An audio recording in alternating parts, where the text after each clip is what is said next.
Tuhuma za kugushi kadi za benki zilizoibiwa taarifa zake na kupelekea kiasi cha shilingi bilioni 147.5 kutolewa hapa nchini kwetu katika akaunti za wateja pasipo ridhaa yao. Uchunguzi wetu ulibaini kuwa fedha hii ilitolewa kupitia malipo ya huduma na bidhaa kwa kutumia kadi 1551 za wateja wa mataifa 11 kupitia makampuni 162 na benki 5 za hapa nchini. Uchunguzi huu pia ulibaini yafuatayo: kadi zilizogushiwa zilitumika kufanya malipo mbalimbali ya huduma za utalii, usafirishaji, malipo ya kodi na bima ya afya. Pili, watuhumiwa walifanya utakatishaji wa fedha na kusababisha hasara shilingi bilioni 2.6 kwa baadhi ya benki. Na tatu, makampuni 82 ya utalii yaliyopo katika mikoa ya Arusha, Kilimanjaro, Dar es Salaam na Mwanza yalitumia kadi zilizogushiwa kinyume na sheria ya kanuni ya adhabu na sheria ya uhujumu uchumi.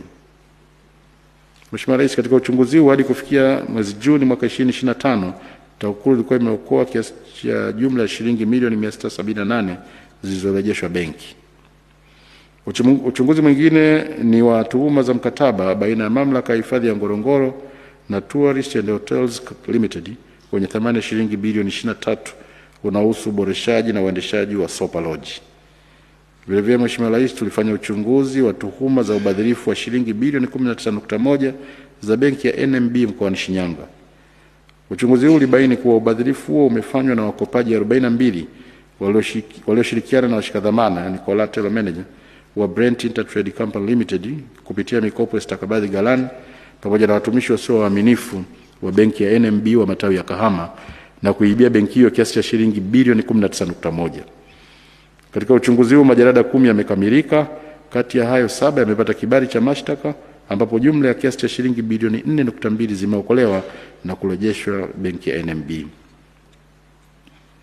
Mheshimiwa Rais, majarada mengine yaliyochunguzwa yanahusisha uchunguzi uliotokana na taarifa ya CAG ya mwaka 2023-2024 ambapo jumla ya majarada 86 yenye shilingi bilioni 9.6 yalifanywa kazi.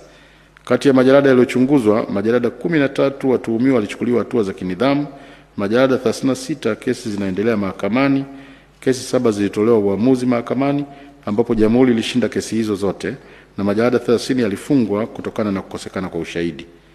Kupitia uchunguzi wa tuhuma hizi, kiasi cha shilingi milioni 259.2 kiliokolewa. Kazi nyingine zilizofanyika ni uchunguzi wa majarada 169 yanayohusu tuhuma za ubadhirifu wa fedha ya mapato katika halmashauri mbalimbali. Uchunguzi